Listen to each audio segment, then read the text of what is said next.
Grant us the quality of holistic healing. May we humbly realize how privileged we are in being bestowed with the ability to alleviate suffering. May we be emissaries of help, learning, charity, love, peace to all children and their families, irrespective of status and creed. Give us the wisdom, understanding to change the things we can, retain the good, and accept within reason the things we cannot change. Grant us your blessings, grace, and mercy in all situations at all times amidst all people. Thank you. Over to you, Namada. Thank you, sir. Now I request Dr. Rajendran sir to give welcome address.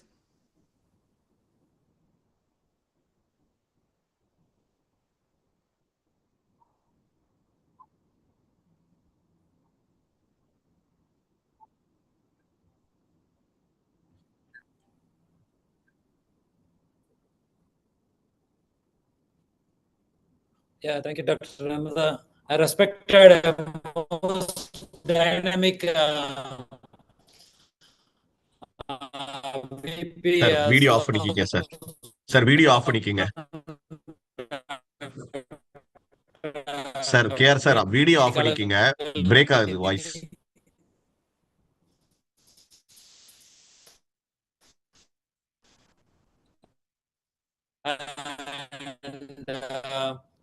And today's honorable speaker, Dr. Alpona, and President 2024, Dr. Balashankar, President-elect IAPT.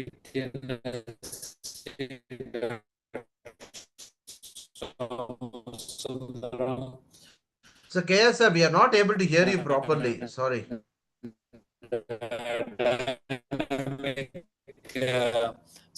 Sir, break out. Voice is breaking. Anna, keka matandana. Ashok and Treasurer Dr. Rajkumar and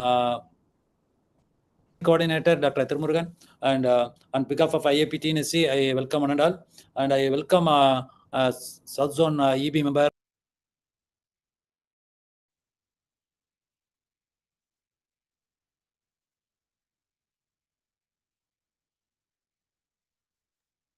Looks like we have some networking issues with Dr. KR sir. While they get it fixed, hello. Yeah, can you hear me now? Yes, yes, sir. Now we can hear you, sir. Now we can hear you. Yeah. My best wishes. Yeah, you proceed. Yeah. Yeah, you can proceed. Yeah. I may now request our convener for the program, Dr. Somasundram, to take over the stage, please. Off பண்ணிடுங்க sir.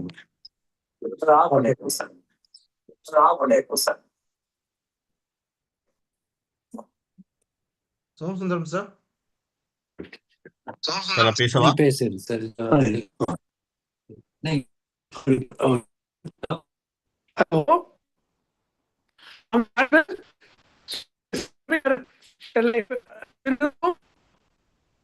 Sir, the network on your side is poor, sir. Maybe you can talk right to the thing, sir. And once you sort out your networking.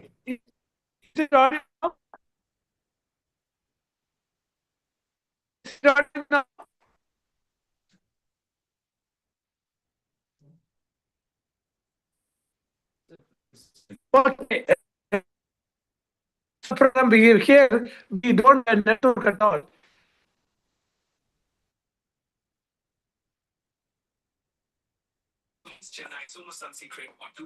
Sir, network ரொம்ப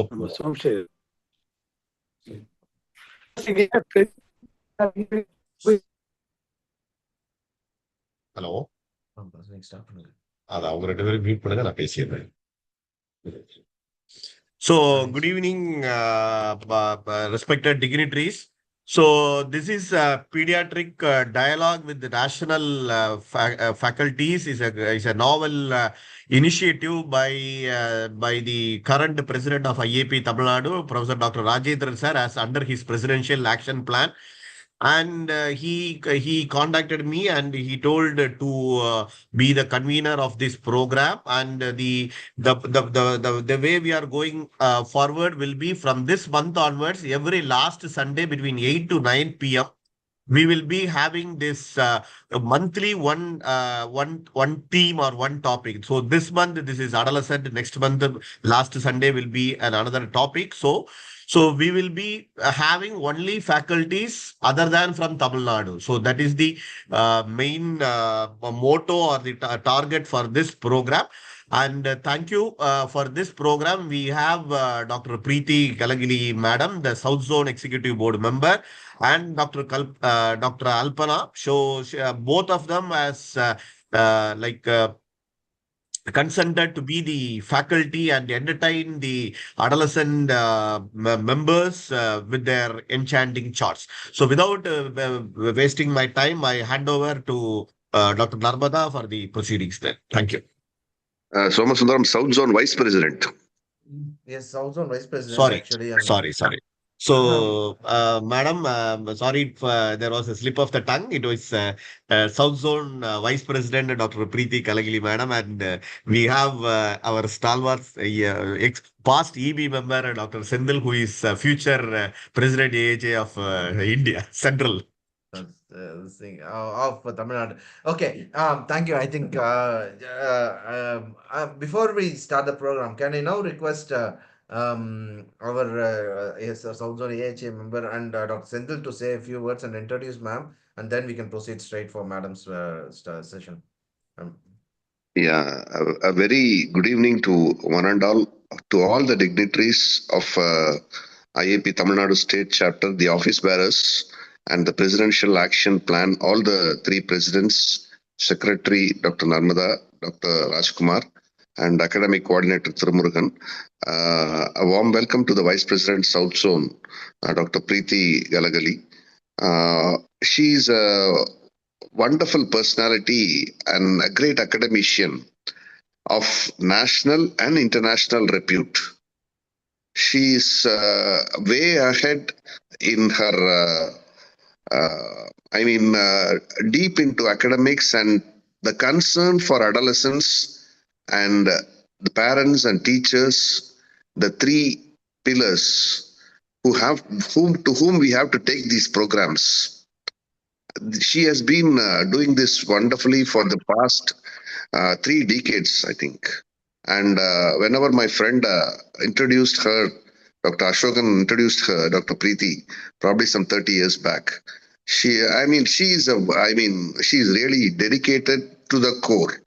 And I really appreciate her. And today we are really blessed to have her. And she's a wonderful speaker.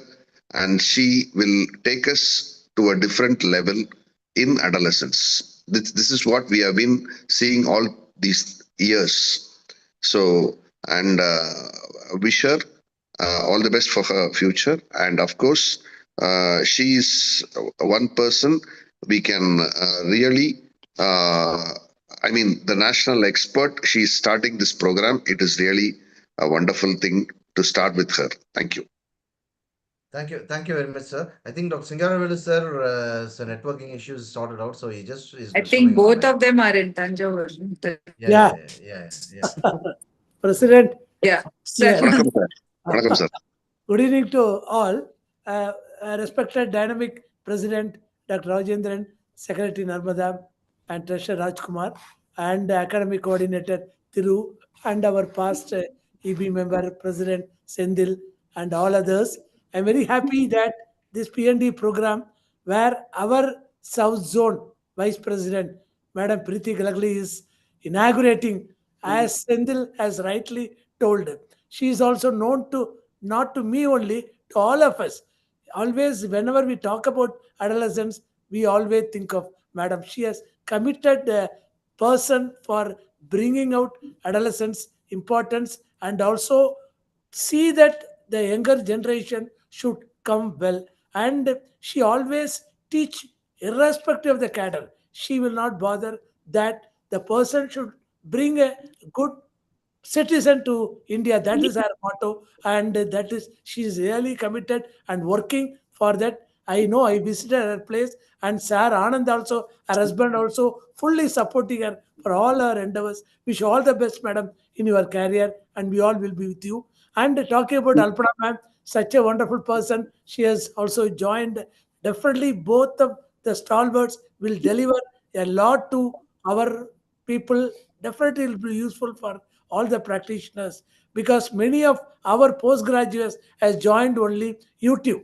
We are not given this link. I'm happy that a lot of people have joined. They message me. Definitely, it will be a worthy program for all our budding pediatricians of all over India. Thank you for giving me this opportunity. I thank our president and all our team 2025 for giving me this opportunity. Wish you all the best. Thank you. Thank you. And without wasting time, you can start the program. Thank you very much, Madam Preeti, Madam. Yeah, and one more thing to add, sir. Dr. Alpana is a very good dancer, sir.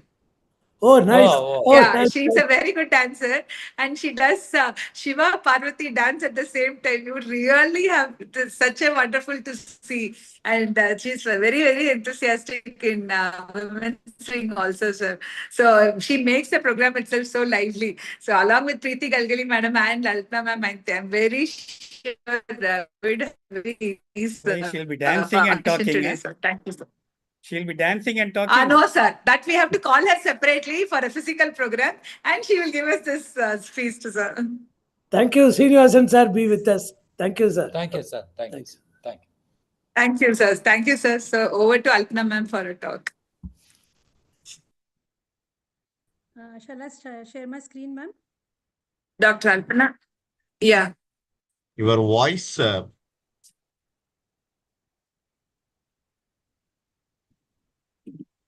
Am I audible? Yes, ma'am, you're your, audible. your Little voice bit is on the low, lower side, madam. but you're If it's audible. possible to increase the volume or something, just check. Hello? Hello, is it audible now, sir? Better? Hello? Yes, ma'am, but little bit, is it possible to improve, ma'am? If not, we can proceed, ma'am. Alpana, increase the volume. Yes, ma'am, I'm trying, ma'am. Yeah. Hello? Is Yeah, it we better? can hear Yes, you. ma'am. Yeah. It is to the maximum level, actually. Are you using earphones? Yes, ma'am. Remove the earphones. Sometimes without earphones, it comes better. Okay. Hello? Hello? Oh, it's the same. It is the same. It's the same. I'll speak loudly. I'll try to speak loudly, ma'am. Okay, ma'am. Thank you, ma'am. Thank you. Hello? Yeah. Shall I start? Yes, Please ma'am. go Yes, ahead, ma'am. madam. Please go ahead. Go ahead, Yeah. ma'am. Please increase your voice tone. That is all enough. Yes, sir.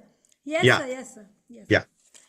A very good evening to all the respected seniors and stalwarts, members on the dais and off the dais, and of course all the members who are connected to us on this webinar, by the online media also.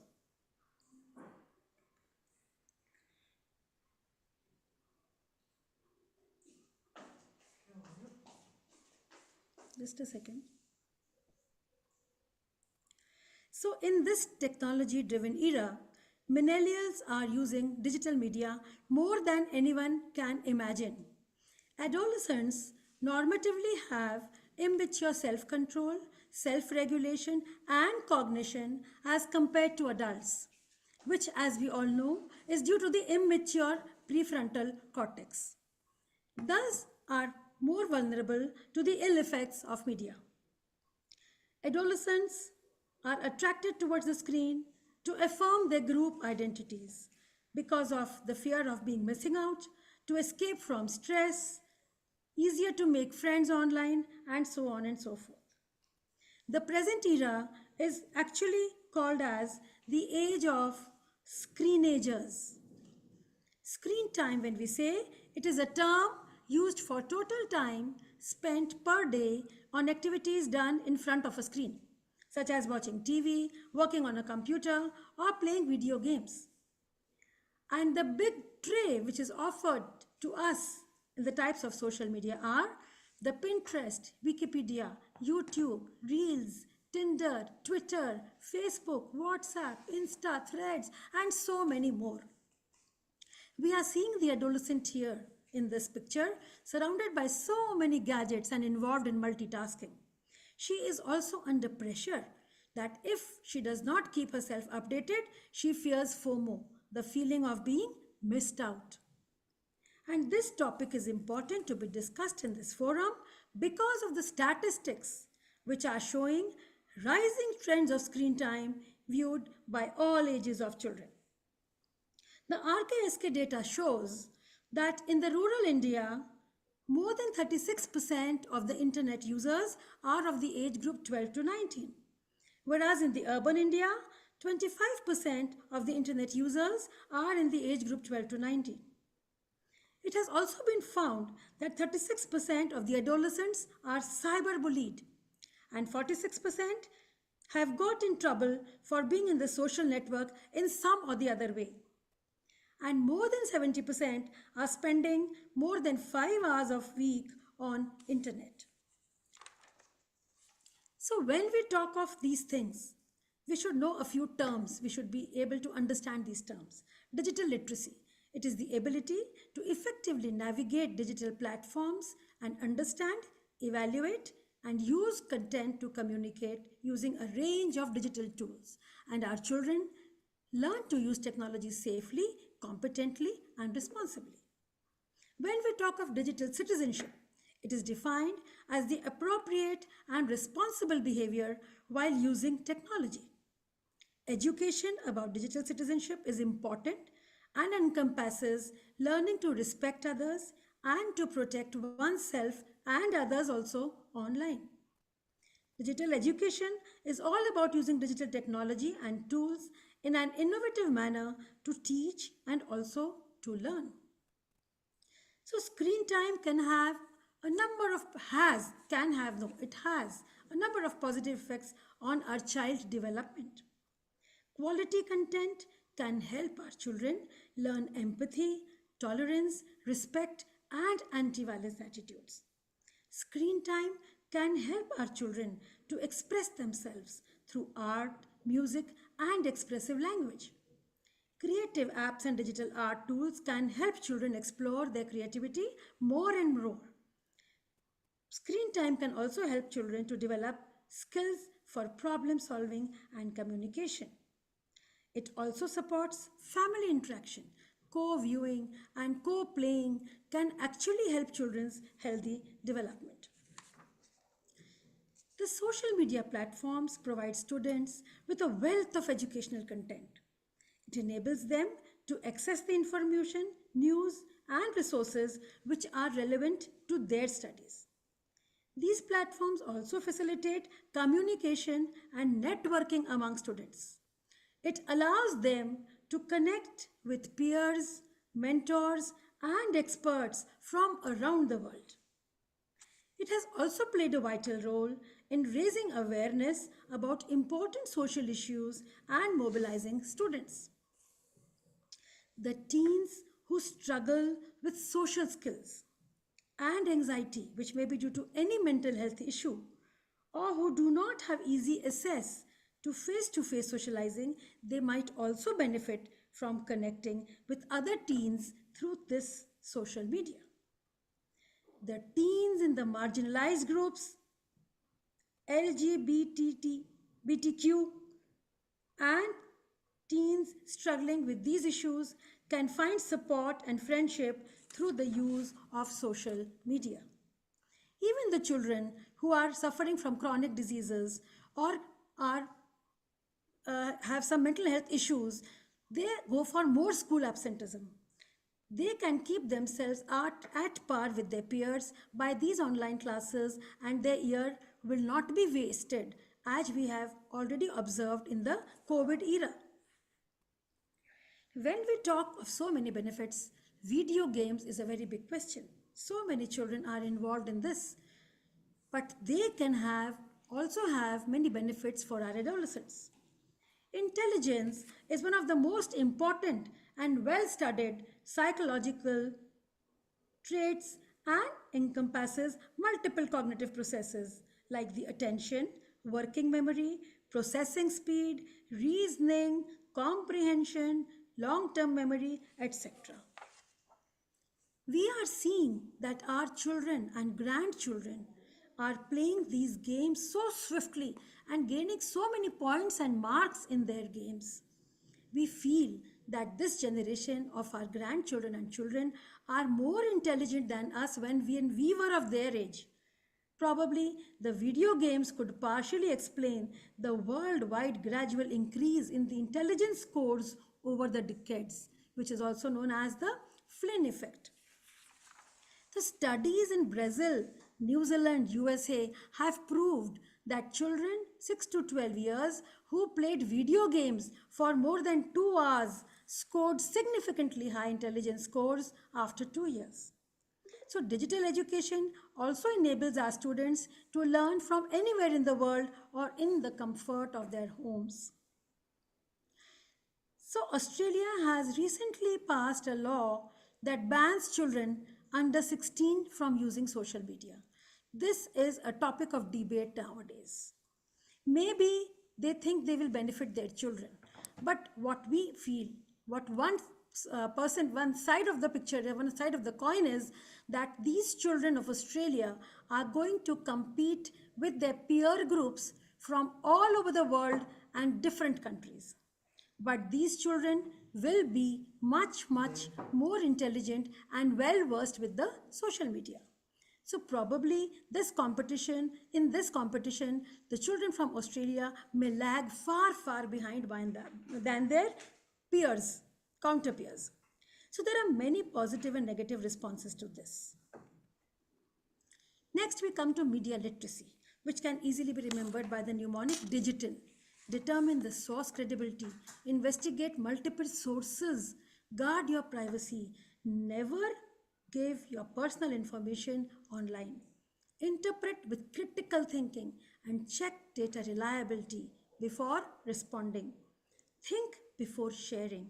Avoid plagiarism. And of course, the most important, limit screen time by following the guidelines which have been giving age-wise of how much screen time can be used. Family media policy should be followed where digital free zones, digital free time, digital fasting are followed in the house. Before you post, think. Now, when we think of the negative impact of screen time on attention and social skills, this is the war on our youth. There is poor achievement of developmental milestones in communication, motor skills, problem solving, and social skills if the screen time is used more than that given by the guidelines. Executive functioning and social skill connections, more distraction is there, less emotional stability, and difficulty making friends is also seen. Premature cortical thinning of the brain has been shown in many studies, which probably is the reason for the increasing incidence of autism and autism spectrum, ADHD. There is higher likelihood of inadequate sleep, probably because the blue light of the screen affects the melatonin action, which is required for a very sound sleep. This melatonin action is inhibited by this light. Lower scores on thinking and language skills tests have also been seen when screen time is used for a longer period. Increased mental health issues where depression, anxiety, and suicide-like outcomes have been seen is very commonly shown by many studies when more screen time is used. This is just the iceberg. Beneath the surface is the digital age, the impact on the physical health where obesity can be seen, neck pains, bone pains, eye issues, dry eye, etc. Moodiness, impulsivity, overactive brain, and less self-control is seen. In common words, if we see the negative effects, lower grades in school with weight problems, sleep problems, less reading, less time to relax and have fun, less time with family and friends, not enough outdoor activity or physical activity, a number of mood problems, poor self image, and body image issues are common if the screen is used for a longer time. The effect on language and communication skills of screen time are immense. Early and frequent exposure to screens can hinder the development of critical communication skills in children. There is also, hello, there is also loss of reciprocal dialogue practice. Negative effect on language and literacy has also been seen. Excessive screen time is associated with negative changes in the areas of the brain involved in memory and attention. The attention span have reduced from 12 seconds in 2000 to less than 8, which is shorter than the attention span of a goldfish also. Chronic sensory overstimulation from excessive screen time can also result in memory and concentration problems, which may be labeled as digital dementia. So, this new brand campaign, which is recently launched, should be practiced by one and all, you and me. Zip it, keep your personal stuff private, and think about what you say and do online. Block it. Block people who send nasty messages and do not open unknown links and attachments. Flag it. Flag up with someone you trust if anything upsets you or if someone asks to meet you online. The constant alerts and distractions from the digital media can disrupt our focus also. Fine motor skills are also hampered. Addictive like behaviors are seen, and cognitive decline has also been reported from excessive screen use. There are other manifestations also of excessive use. Nomophobia, phantom vibration syndrome. Even when there are no messages, we keep on seeing our mobiles. Is some message coming? उधर ही सुन उधर आएगा ना क्योंकि वो नहीं तो earphone ना Selfitis, doom surfing, cybercrime, which is very common nowadays, and most of us are facing this. People are dressing up in the dress of a commissioner or a police officer, and they are even causing connecting people for digital arrest and giving messages of disease in the house, accidents in the house members, and connection, and of also attacking the students and adolescents. So there are many online safety guidelines which are there to guide us, to educate our children and promote positive screen use to them, increasing parental awareness, monitoring kids' activities, teach them about privacy and passwords, setting parental control, which is one of the most important part and point to educate our children, setting rules and boundaries and discipline in the house and being a role model. Communication and trust should be made between the parents and the children, teachers and the children. Your screen time does have an effect on your child. Children learn best when parents demonstrate what they have to do rather than just say it. So parents should actually be role model for the children to follow them. Balance screen time and daily essential activities. 1 hour of physical activity, 8 to 9 hours of sleep, school work, meals, hobbies, peer and family interactions should not be compromised at this thing due to screen time. So the basic strategies to promote healthy use will be digital literacy, digital hygiene, fasting, and resilience.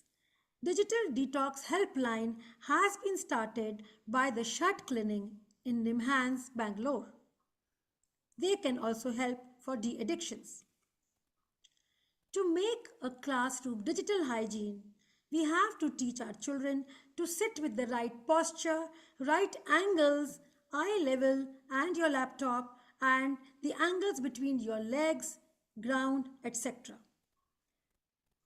20-20-20 rule should be taught and practiced by each and every one. After every 20 minutes of screen use, 20 seconds of relaxation, and to see something which is 20 feet away from you for 20 seconds. and remind your child to take a break at least every 20 minutes for this. So, social media platforms have become an undeniable force in the lives of students. By understanding the negative impact, leveraging the positive aspect, and adopting strategies to navigate the digital landscape, students can harness the potential of social media while safeguarding their well being. Finally, empowering the students as informed and responsible citizens will enable them to maximize the benefits of social media while minimizing the potential drawbacks. If you want to see a mobile while you are sitting, instead of moving your head down, we should pick up the mobile and bring it to our eye level so that we can use it properly. Just like the nutrition pyramid, there is the digital media diet pyramid also, where most of the time, most of the media should be used for collaboration and creation, learning and education. A little less for self care, and little less for the virtual community gaming. And the peak, the least should be used for isolated gaming. In fact, it should not be used for that. Digital fasting, which involves taking a deliberate break from using the digital devices such as smartphone, computers, and tablets.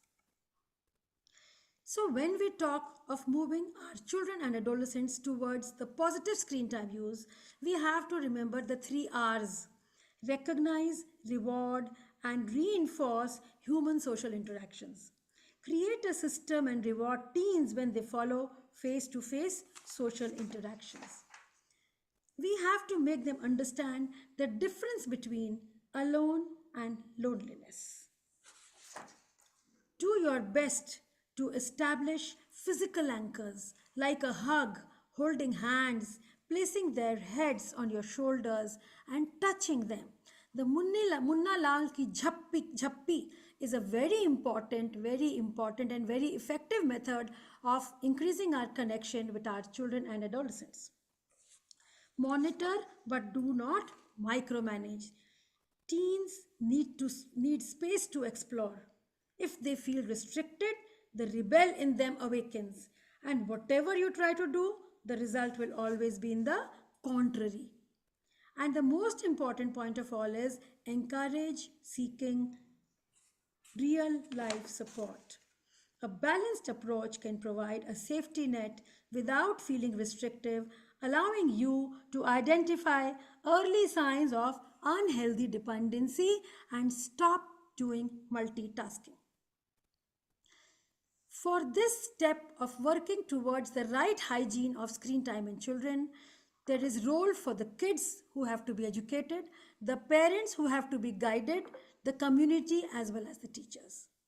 This is a small checklist for a healthy approach to screen time use. Enough sleep is important, physically healthy, mentally and emotionally healthy, engage with school, connecting socially with family and friends online as well as offline, enjoying a variety of hobbies and interests, doing physical activity every day, having fun and learning while using screens, and using quality content.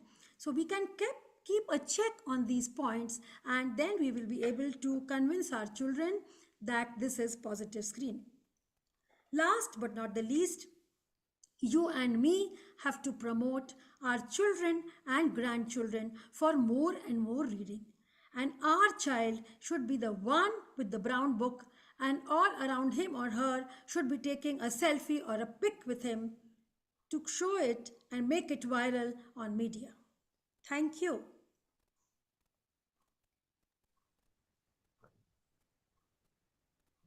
Thank you very much, ma'am. That was a wonderful presentation on the digital media and the screen time. Your mnemonics were very, very nice. I think before we go on to the discussion between yourself and Dr. Preeti Kalagli, I now request ma'am to start with her presentation, and then maybe we can have the discussion. Sure. Thank you so much, Thiru. And thank you, ma'am. Alpana. That was a wonderful presentation. And I really thank Dr. Rajendran and Dr. Balashankar, Dr. Somasundaram, Dr. Gopal, Dr. Narmada, Dr. Rajkumar, Dr. Thiru, of course, and the scientific advisor, Dr. Singaravellu, and the convener, Dr. Somasundaram, for inviting me. And it is such a pleasure and an honor to have Dr. Srinivasan with us today. Sir, thank you so much for joining. And I can also see many stalwarts of AHA there in the audience, including Dr. Senthil, Dr. Yamuna. Nice to have you here, Yamuna. She's a dear friend of mine, and I'm establishing contact with her after ages. And thank you so much, IAP Tamil Nadu, for making this possible. Now, I must also confess that there may be a little bit of overlap between what Alpana and I said, but I think it's okay. The more we know about digital media, the less it is, and more repetitive it is, the better it is for all of us. So we all know that children and adolescents of today are digital natives. As you can see from these graphics, even in utero, and leave aside even human beings, even chicks, So much is actually the penetration of digital media into all aspects of our life, and it is kind of global into all beings maybe. And we are digital migrants and kind of find it difficult, but we also understand that the world has shifted from being a very fragmented world into a dense and integrated world only because of the media. And during the COVID, this was really hammered into us more than ever. And no wonder the adolescents say, a day not wired is a day not lived. That is the intensity through which they really are fond of the media. IIP Screen Time and Digital Wellness Guidelines, you heard Alpana speaking about the pros and cons. Is media a devil or an angel? Maybe a little bit of both, but how we use it is actually the most important part. And most of what I'll be saying is already published in the Indian Pediatrics and also in the guidelines for parents. So I'll not be spending too much on the guidelines because you can access these documents easily and read, though I'll be providing a short summary. So before we really go into the guidelines, I'd like you to have a look at this wonderful video, and then we shall take it from there. Thiru, is it audible and can you see? Yes, ma'am. We can see and hear it.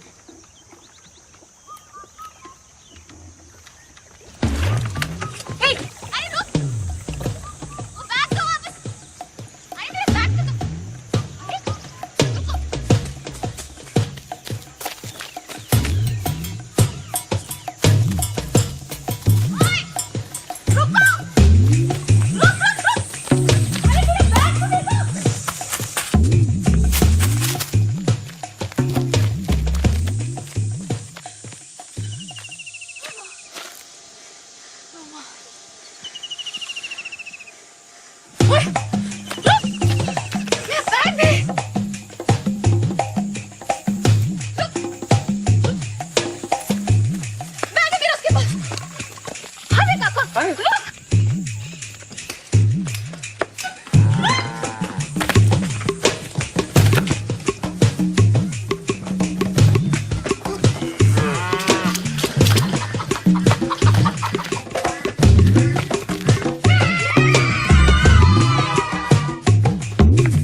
Isn't it wonderful?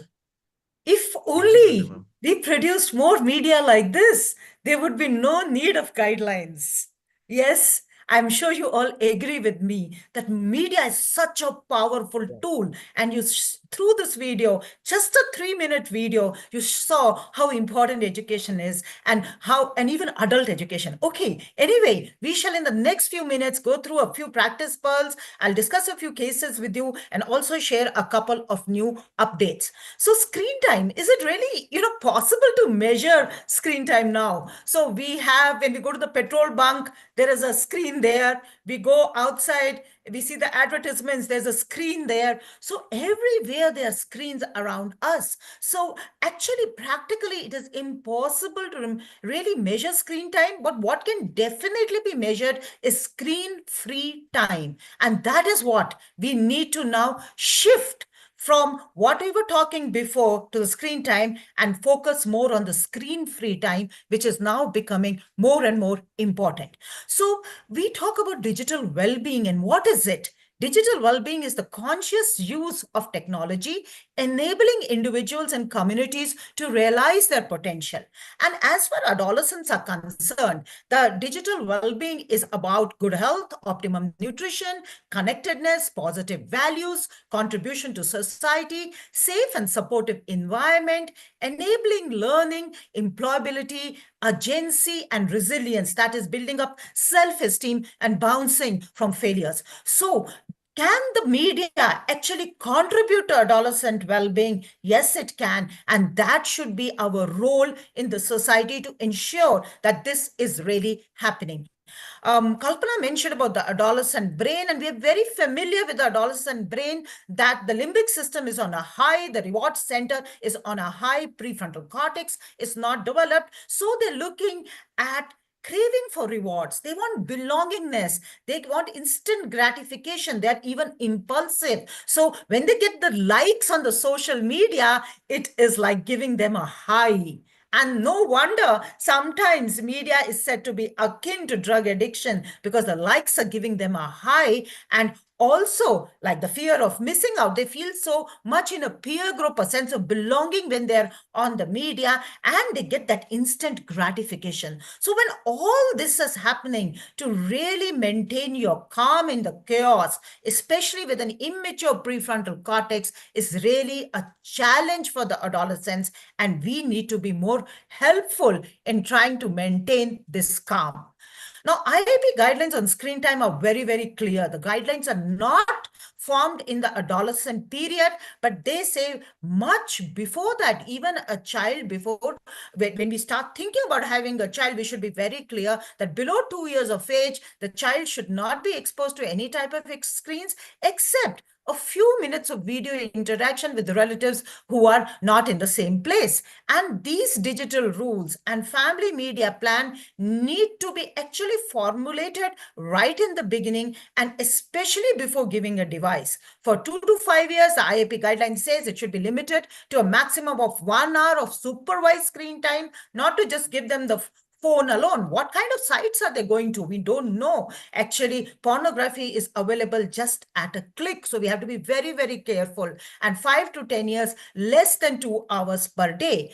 For all ages, and especially for 10 to 18 years, screen time must not replace physical activities, adequate amount of sleep for that particular age, family and peer interaction, studies and skill development, which are necessary for health and development. The most important thing is family should ensure a warm, nurturing, supportive, fun-filled, secure environment, and monitor the child's screen use to ensure that what the child is watching is educational, age-appropriate, and non-violent content. So this slide actually summarizes totally what the IAP guidelines say, and I think they're practical and very much doable.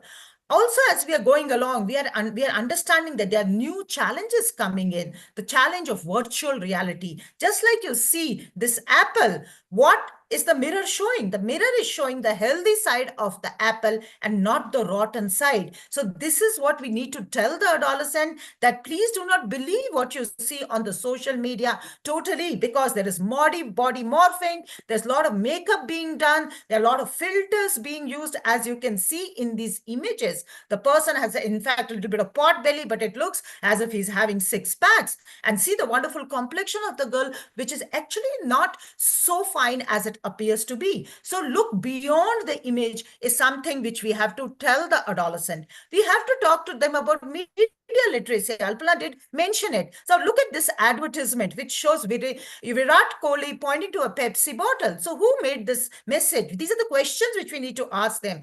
Obviously, Pepsi made them. What are the creative techniques? Now, Virat Kohli is so excited, and behind that you can see the watermark of cricket. So if you drink Pepsi, you play cricket really well, is the message which other people would see. And what are the values, points of view not included? Well, drinking Pepsi can increase your weight. It is sugar laden. It can leach the calcium from your bones and even cause caries. And why was this message created? Not only, what they're saying, drink Pepsi, but if you want to meet Virat Kohli, kind of collect more caps and these emojis so that you can meet him. So this is the lure of what advertisement does. And when we see an advertisement, if we can ask the adolescent these key questions, it can be a very powerful teaching mode. But what happened to Virat Kohli and Pepsi? In fact, they parted ways. And why was that? Because Virat Kohli said,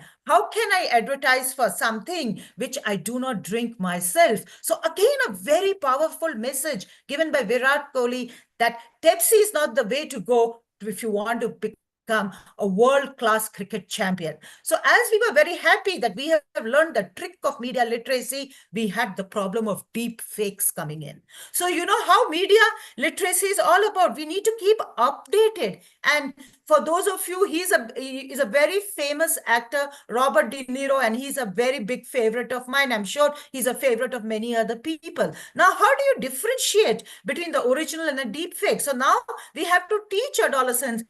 There are fewer wrinkles, there's darker iris and fuller lips. All this has to be taught to the adolescent to really differentiate, because some of these people have a great impact on the adolescent mind because they are their role models. Not only images, we have to also tell them how to identify a deep fake video. That also needs to be told to them. There's lack of blinking, there's mismatch between audio and video, there's blurring around the skin and hair, unnatural lighting, and irrelevant context. Very recently, Prime Minister Modi's video doing Dandiya was actually circulated. And Prime Minister Modi said, hey, I've never done Dandiya in my life with any of these people. So the thing is, we have to be very, very careful while what we are seeing in the media, is it really true or not? Then we come to sexting. Sexting is the act of sending sexually explicit messages or photos electronically, primarily between cell phones. I love what I see, send me another when you get a chance. So these are the messages which people in relationships are actually exchanging. And this can be catastrophic, especially for those less than 18, because this comes under the Protection of Children from Sexual Offences Act. It comes as a crime, and also it is child pornography. And the adolescent should know that a digital footprint can never ever be erased. So you have to be really careful before you post anything on the internet. And that's why the THINK acronym is so very powerful. Think before you post. And of course, if you get cyberbullied, please do not delete the message. What you can do is save the message, block that particular person, and tell someone you trust. Very, very important. And you can report all kinds of cyber crimes to this website. Call the cybercrime cell 1930 or the child line. So these are the things which need to be shared with the adolescent as we are talking to them about digital safety. And very, very recently, on 18th October 2024, Meta launches the sextortion campaign. So what it does, he says that if you share a sexually explicit video a teen shares, that will immediately get deleted from the net after one view. So that would avoid people trying to extract money and blackmailing the teenagers. So this is a video on Bloomberg, and I would actually recommend all of you to see this video about what digital companies are doing to keep teenagers safe online. So the IAP digital wellness guidelines, I told to you age-wise, what do they say further? They say nurture responsible digital citizenship and digital hygiene, just what Alpana said. Balance, we talked about sleep balancing, our work balance. We also talked about not to, use it while eating food, to balance it well with our need for physical activities, sleep and study time. We must protect our privacy, follow digital etiquette. What I would never speak to anybody in person, I should never post it online. And we say, use the grandmother rule, not what your friends will be offended. Don't post anything which your grandmother may be offended. So that safe you should be when you post anything online, because of the digital footprint which can never be erased. Parents definitely need to have their channels of communication open and monitor online activity. Should co-view, talk about media literacy. We talked about ergonomics, the correct the position, the body posture while using a particular device. Talk about cyber safety. Talk about digital friends, not to make friendship with anybody whom you don't know in person. And even if you make a friendship, make sure that you do a video call once to really understand who's the other person on the other side. You may like this person very much and you may feel he or she is a teenager, but actually he may be a person who would be a sexual abuser. So extremely, and a much more older person. So we have to teach them how to really maintain digital friendship and become digital leaders in the cyberplace. Digital free zones, the kitchen. Many accidents occur in the kitchen when the mother or even the adolescent while cooking is on the phone. The dining table, of course, we know how they can become couch potatoes. So it's better to be conversing while on the dining table rather than seeing a video or maybe the television when you don't even know what you're eating and how much you're eating. The bedroom, because of its effects on sleep, should exactly be digital free. And while driving a vehicle, phones are a strict no-no because of the risk of road traffic accidents. Digital fasting. Yes, we should keep our phones away every day for at least 1 hour and spend fun-filled media-free times together. And that is actually the best way to avoid digital addiction. Role model judicious media use is the advice which we give to all parents and also to pediatricians. Mentor and monitor. Detect flag signs of problematic use early, and we'll be talking about them in just a minute. And also, please install antivirus and parental control software. All your Microsoft, your Android phones, your iPhones have parental control software, and you can actually monitor the digital use of your kids and also kind of restrict the use and access to different websites at different times. Further, the IAP screen and digital wellness guidelines say and insist that pediatricians should provide anticipatory guidance, should screen for problematic internet use, manage it, do community programs, do a lot of advocacy, partner with schools, and we must create a very healthy digital environment by partnering with community, media houses, governmental agencies, and regulators. So the IAP guidelines are extremely comprehensive. Now let me take you into the clinic, and I would like to ask you, is the digital use problematic in these cases? I use media for my projects. My teachers love these. I play mobile games with my father 30 minutes per day. I enjoy the time that I spend with him. I run a doodling YouTube channel. It makes me feel good. I also do yoga seeing Hemant Bhargav's YouTube videos. I enjoy cooking healthy recipes from YouTube with my mother. So these are all real cases. So what do you feel? What do you feel? Is this digital use problematic? I'm sorry, I can't see what you're writing in the chat, but I'm sure the answer is going to be no, because here the digital use is very much healthy from what you can make out from these statements, though we need to really assess these children one-on-one and ask them few more questions. Thus, contrary to this, have a look at these cases. I use media when I'm bored. My mother feels it interferes with my board exam preparation. There has been drop in my school performance. I know that mobile use is interfering with my study and sports, but it is the only source of happiness. My home is a terrible place to live in. My parents fight with each other all the time. So can you see in the first two cases, the one is to overcome boredom, the second is to get coping with stress. That is why the digital world is being used. In the digital world, I'm happy because of the likes I get. I hate myself in the real world. My granddad sexually abused me from 5 years to 12 years, and I did nothing about it. I hate my body, and I don't like to see myself.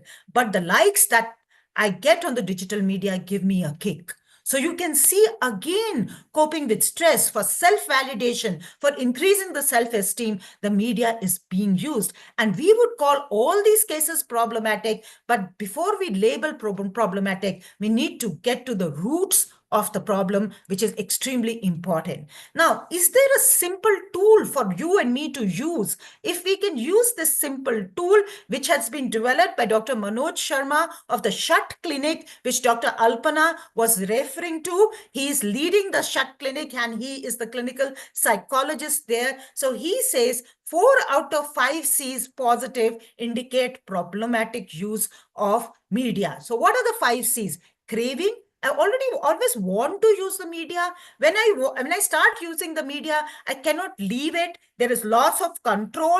And what else? I use the media to feel good, and I just want to be on the media all time. Just like with cigarettes, when you get up in the morning and you feel like having a cigarette means there's a high chance of you being addicted. If you get up in the morning and the first thing you want to see is to check your phone, I would say probably you have a problematic internet use. And consequences, the media is interfering with your life. It is not allowing you to do well in your social relationships. It is not allowing you to do well in your profession or in your school performance. There is something wrong. It is giving you anger episodes of aggression, violence when your phone is taken away. Then it is probably problematic use. What I use in clinical practice is this question: how do you feel after media use? Oh, daughter, I feel terrible. I feel people are having so much fun than what I am. I hate my body because the body which they're shown in the media is so much better than mine. So these are again very powerful questions to ask. I would love to play video games, but I hate it because my mother gets very, very angry with me. So one powerful question to ask in your history is, how do you feel after media use? I'll come to this case which I handled a couple of weeks ago. A 12-year-old refuses to go to school, sleeps only for a few hours. He plays mobile games the whole day. And as you all know, that now we have internet gaming disorder, which is included in DSM-5. At least 5 of the following symptoms should have occurred in the past 12 months. Preoccupation, withdrawal, development of tolerance, unsuccessful attempts to reduce or quit gaming, loss of interest, continuing to game despite problems, deceiving family members about time spent on gaming, use of gaming to relieve negative emotions, and risk having lost a job or relationship due to gaming. So in this particular case, we had 7 which were positive. Definitely, this was a case of internet gaming disorder. So as in tobacco, we follow 5 A's. Ask for screen use. What is it being used for? Assess whether the child has a problematic internet use, advise the patient, assist the patient, and arrange for follow-up. So you will advise the patient to reduce use because it is not following into your goal of life. So what are we doing in adolescent medicine? As you all are familiar, we take a head's history, which talks about screening for problems or stressors and strengths, of course, in home, education, eating, activities, drug use, suicide, substance use, and safety. PRIS 3 is an excellent score. What does PRIS stand for? It stands for problematic and risky internet use screening scale. And it has just 3 questions. And what are the 3 questions? Do you get social anxiety when you're on the media? Do you lose your motivation on the media? Do you feel that you are not able to leave the media at any point and you are compulsively addicted to the media? So these 3 questions, if the score is more than 3, then it is a sign that there may be problematic internet use and you have to do a further follow-up screening. Now, this screen is available free of cost, and I would request all of you to download it from the internet. We need to screen for physical disorders, chronic medical disorders, and also check whether they are properly controlled or not. ADHD, mental distress, learning disorder, anxiety, depression, OCD, conduct use are all associated with problematic internet use, internet gaming disorders, and need to be looked for, need to be screened and managed. We have some fantastic new tools on the block, and this is Adolescent's digital technology interaction and importance. Kimberly's, that's an old one. Smartphone addiction is another old one. If PRIS 3 is positive, we have to do PRIS 18. So the first and the second are the relatively new tools. The others are a little old tools, and these are all available. Now, for this case, what was the final diagnosis?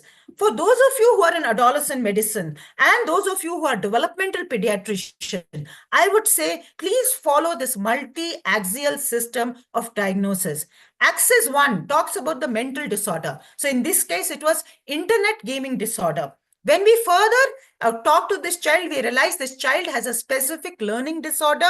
He has a normal intellectual ability. He has anemia. He's abused by his teachers and parents, and he's bullied because he's not doing well in school. He's feeling very lonely and bored at home because he has no friends. And that's the reason, to get happiness, to overcome his loneliness and boredom, he is going on to the digital games. What were the strengths? The strengths was he wanted to improve his school performance. He said, I miss my parents. Previously, my parents used to play table tennis with me. In my house, we have a table tennis table. But now my parents are so busy that they don't play table tennis. I live in a villa and there are no friends around. And I need help in my studies. And he wanted to become a world-class table tennis player and a scientist. So if you have your diagnosis, you see the multi-axial diagnosis, the 5-axis, and axis 4 is the medical disorders. But I would, if I was there, I would have added another axis, and that is the strengths.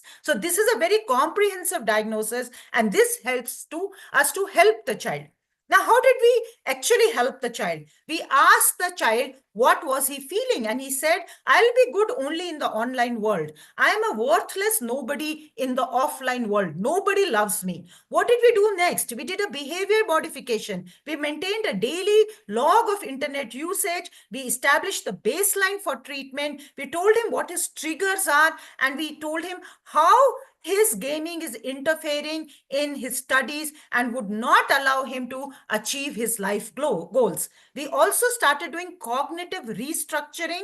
If he goes to school, he says, I can never study well, I'm a nobody, but on the internet, I get those points and everybody loves me. So we have to deal with his maladaptive thoughts and restructure that if you go back to school, what are the benefits? And finally, we need to always talk, listen, understand. More of listening, more of understanding is the key. And what do we do next? We encourage table tennis because the child really loves. What do we tell the parents? Take a break. Take a break from your career, play table tennis, and I tell you, within a week, the child was back in school. He had left his mobile phone aside. Of course, treat anemia, teach study skills, do counseling. This child, as it often happens, though they were from a good socioeconomic status, they refused to go to a mental health professional. So I had to pitch in here, do counseling of adolescents, parents, teachers, and also peer, because remember, there was bullying there. So this was a very, very successful way of treating and managing this. I just want to come to recent advances and spend a few minutes telling you what is the latest on the field. I'm sure many of you have heard about the ASA 2024, Digital Literacy Growth and Enrollment Shifts in Rural India. This was a massive survey which was covered in rural India, and it reached to nearly over 6 lakh children. And look at this. Look at the extent of smartphone use in our country. 82.2% age 14 to 16 years knew how to use a smartphone. 90% have access to one at home. 57% use for educational purposes. That is fantastic. But see it, look at this. 76% use them for social media access. Of course, there's a gender cap. Now, they were very happy because they said 62% knew how to block or report a profile, 55% knew how to make a profile private, and 58% knew how to change a password. From what we have discussed in the last few minutes, is this enough? Of course not. This is not enough. We need to teach them more and more about digital safety, about digital well-being, and about digital health, because the usage is so massive. And this is just the rural India. I can just imagine it could be 100%. What is new on the block? The new on the block is May 2024, American Academy of Pediatrics said that all pediatricians should actually talk about the 5 C's. What is a child? Does a child have a neurodevelopmental disorder? If the child has ADHD, the child is more prone to develop problematic internet use. Is the child of autism using media to actually enhance his abilities of communication? We must have a look at the child. What is the content? What kind of games are they going into? What kind of media are they accessing? Are they using media to calm themselves? And if they are, we must teach them other calming strategies like yoga, meditation, hobbies, connect with nature, crowding out. What are they losing by using media? Are they using their sleep? Are they losing their physical activity? So if they reduce media use, what will they gain? And keep the communication line open. Keep talking to them. So these 5 C's are excellent for all of us to remember about anticipatory guidance. And talking about AI, I'll just share this 1-minute video. From chatbots to image generators, it seems like artificial intelligence tools that create new content are popping up everywhere these days. And, like any tool, those based on AI can be used inappropriately. So, now's the time to talk with your kids about safe and responsible use. Here are 5 tips to help your family explore AI together. First, talk about both the benefits and the risks. Lots of AI tools can help kids be creative and learn new skills. On the flip side, they tend to collect and keep lots of user information. This can put privacy at risk, so make sure your kids are behaving safely online. Second, try out AI tools together. Adult involvement is key to making sure that your kids aren't exposed to anything inappropriate. Taking a test drive as a family can also get everyone thinking about the ways they already interact with artificial intelligence. Third, discuss the biases in tech. Because AI programs are designed by humans and pull information from across the internet, they can make a lot of mistakes. This is especially true when it comes to race and gender. Encourage your kids to be critical thinkers and to always question the writing, images, and posts that AI tools create. Fourth, talk about plagiarism and cheating. Many popular AI tools generate text and images that offer an easy shortcut for kids' schoolwork. Remind your kids that claiming credit for work they didn't create could land them in big trouble. And number 5, reach out to teachers for support. Teachers at your child's school might already be using AI programs in the classroom. If so, ask about tools you can use at home to support learning. These could be anything from websites that help kids with learning disabilities to apps that teach another language. For more helpful tips and advice, visit us at commonsense.org. From chatbots to image generators. So you can see, how AI and how we should remain updated. Now, there is also a performer for taking a social media history. Again, this is available free online, and it tells you that you not only have to screen for social media use, but also ask them about, does viewing social media increase or decrease your self-confidence? And have you experienced cyberbullying, sexting, or sextortion?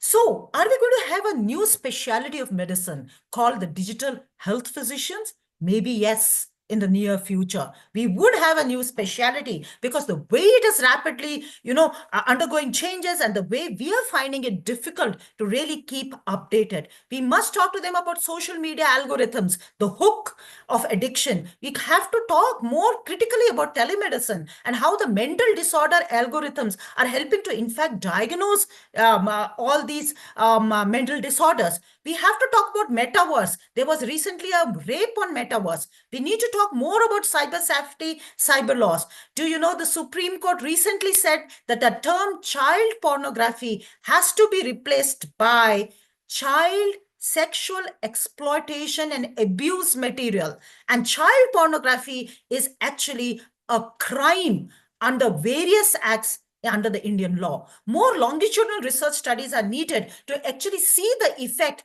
of media on the growing brain. We need to partner with media moguls. IAP Disha is a fantastic example.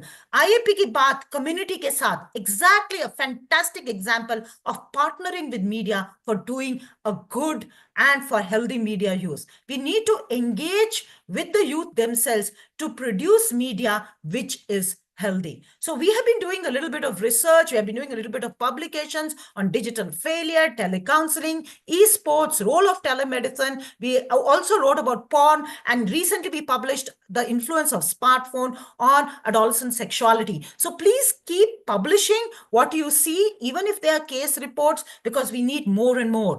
Adolescent counseling. This is a book written under the guidance of my teacher, Dr. M.K.C. Nair. We are going to publish this book in a couple of weeks, and this gives a lot about how to counsel for media related issues, including articles by Dr. Manoj Sharma.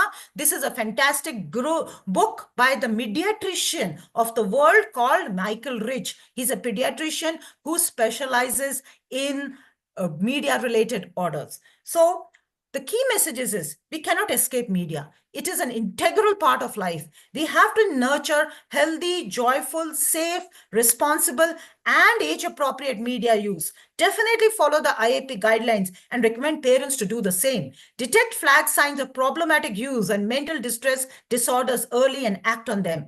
Parents are role model. We have to tell the parents to put down their phones and interact with the kids and keep the connect alive. We have to tell them, and we have to tell children, look for happiness beyond media, family time, multiple sensory stimulation, connect with nature, physical activity, spiritualities, and pursue your hobbies. Keep your happiness media free. Keep updated with the latest media trends for all of us, for parents, for children, and even for pediatricians. Multidisciplinary and transdisciplinary partnerships are essential. More longitudinal research is needed. More publications are needed. And this is my favorite quote whenever I talk on media. Switch your phone off, sit down, watch your breath. You will see all the missed calls and unread messages that the universe has sent to you. Use media mindfully, switch your phone off, and sit down after this webinar. Thank you very much. And I also know that there is a Pakistan-India cricket match going on, and I really appreciate all of you for joining us. And I know how much you would be wanting to go back to the match. Thank you very much once again for giving me this opportunity for sharing my knowledge. Thank you. That was an absolutely mind-boggling deliberation on screen time. One of Not the audible, Thirumurugan. probably. So yes, sir. I think it will be make sense if you can comment on it, sir. Can I ask a question? Yes, Yes, Dr. sure. Madam, that was really excellent. But I know that we have guidelines for screen timing. I think for strictly, I strongly believe that we should have zero screen time for 2 to 5 years as well. I do not think that we should say that, they are allowed 1 year. Why on earth we should allow 1 year, 1 hour for them? I think we should keep, when we go to school programs and everything. And I think, personally, I think there should be 0 hours for 2 to 5 years as well. So, Dr. Vishwanath, I totally agree with you. If I was given a choice, I would do that as well for my own children and also, for children under my care. But the fact of the matter is that they are on the screen, But if we can kind of guide them, that is going to be extremely important. So we are not saying give a device to them. So 0 to 2 years, we're very clear. We know that, it has a great impact on their development, on the development of the milestones, and they should not be given a device at all. When it comes to 3 to 5 years, there has been research done when in a educational media setting. In fact, it has got down the aggression and the violence amongst the preschoolers also. So that was that there is research available. So, like I said, this is very dynamic. So what I'm saying right now may not be what it would be a couple of years ago. So after a couple of years after, we may be just saying 0 to 5 years, no screen at all. So that is why we said what the guidelines are formed now are according to what the studies are available right now. But we may change. So I keep my mind open. The bottom line is more screen-free time, more media-free time for at all ages, Yeah, exactly. The moment we say that, the moment we use the word 1 hour is allowed, the message that goes to them is, okay, I can watch 1 hour. That's the message, they get it. And what I am trying to say, I mean, even for the parents, the reason I'm telling this is, I think what they need, as you rightly mentioned through your talk, is human interaction. That's what is most important than anything else. But probably the human interaction, I am pretty sure the research would say they will do much better than 1 hour screen time. So this is what is, I don't think actually we when we grew up, we never got exposed to the screen. Why on earth we should allow that kind of to happen? I think we should also very strict, whenever we go to schools, there should be uniform message to the school principals. I think they should stop giving homework through any media portal. The reason is, it was not existing before COVID, and COVID is over. Why we should go back to COVID time now? What happens when the children start opening their gadgets to look at the homework? They just don't stop there. They go on for next 15, 20 minutes. And that's where the problem starts. I think the school have to go back to the olden days of giving homework only to school diaries.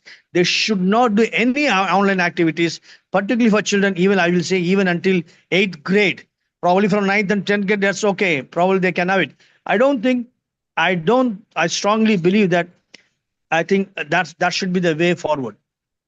Absolutely, Dr. Vishwanathan. So I think there is a big role for advocacy, as we are saying again and again, advocacy, if not even doing it on a large scale, even partnering with the school where your children are studying, we could start with that. Why not? Let's all, if we all pediatricians start talking to the schools where our children are studying, let's start with that. And I think the important thing again is children may not only use for education. There are other ways in which they use the media. I think monitoring is the key. We can't just give them a gadget and say, okay, you do what you want. Do we ever leave them alone on a street which they don't know? Do we ever do that? And here we are giving them a gadget. They are going on such multiple unknown streets. Exactly. Very, very, very well said. The reason I'm saying this is, as part of SSS program, I've been going and doing a lot of school programs.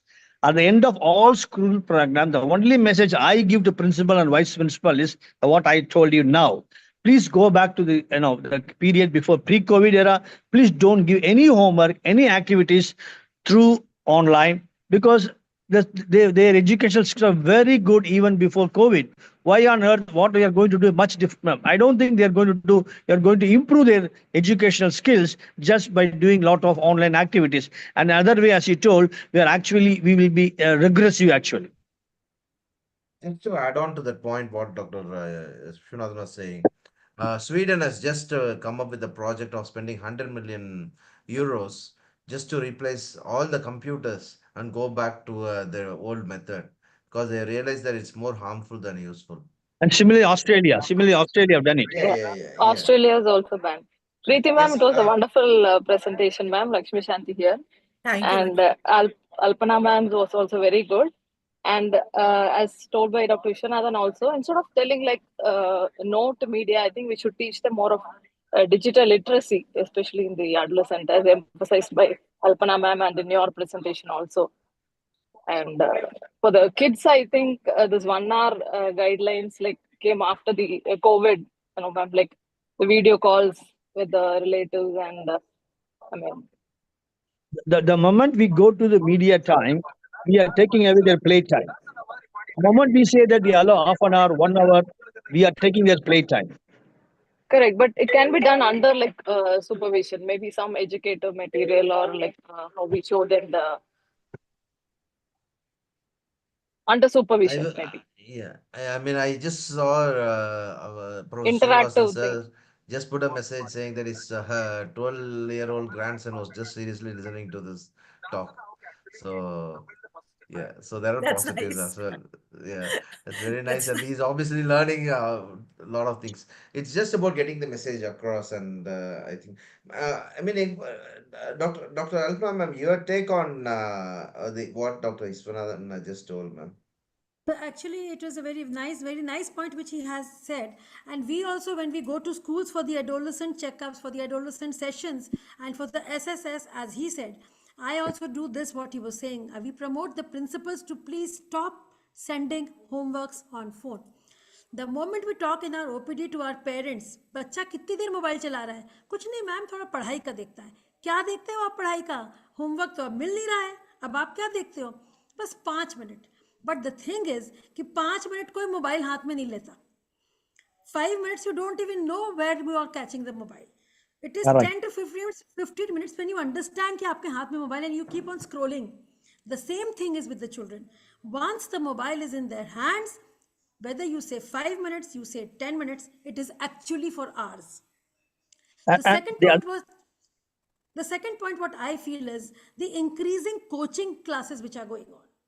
Most of the parents are coming with the sentences, बच्चे के पास time नहीं है, he goes for coaching, he goes for this. We have to give him relaxation, which we are giving them with the help of TV or mobile. They are eating their food in front of the TV because they are very stressed out. बहुत थक गए, they want relaxation. So role model is parents. हमें रात का खाना, one dinner should be on the table, which I tell all my patients. Dinner should be on your table without mobile, without television, and after that, half hour of walking with the whole family where each one talks. Communication gap also goes away, and the time goes away, then they go to bed. Then, of course, the digital free zones and all, which ma'am was saying. This is what I feel. Okay, okay. Now I request our convener, Dr. Somasundaram sir, to kind of give his inputs about being an adolescent pediatrician, the developmental pediatrician. I would request his opinion and his comments as well. Over to Dr. Somasundaram.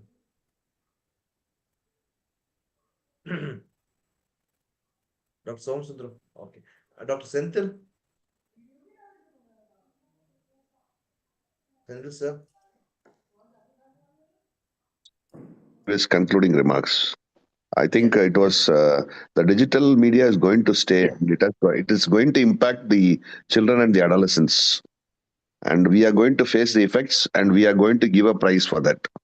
And the generation is going to face it, and it will come out of it. Okay, sir. Dr. So thank you Somasundaram, very convener, let him take over. Yeah, I'm just waiting for Dr. Somasundaram.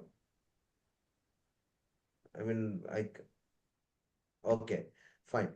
Because it looked like he was also, he just called me to say there was a network issue. That's why I was just seeing if it's still available. Srinivasan sir, before, I mean, we are very, very thankful for joining us today. Maybe just to add a few points, sir. Thank you. Yeah. Of course, it's always a fascinating experience listening to Viri Karagali and of course the other speaker today. Yeah. So I enjoyed it. Yeah. Forgetting Thank you, the sir. cricket match, I was enjoying this.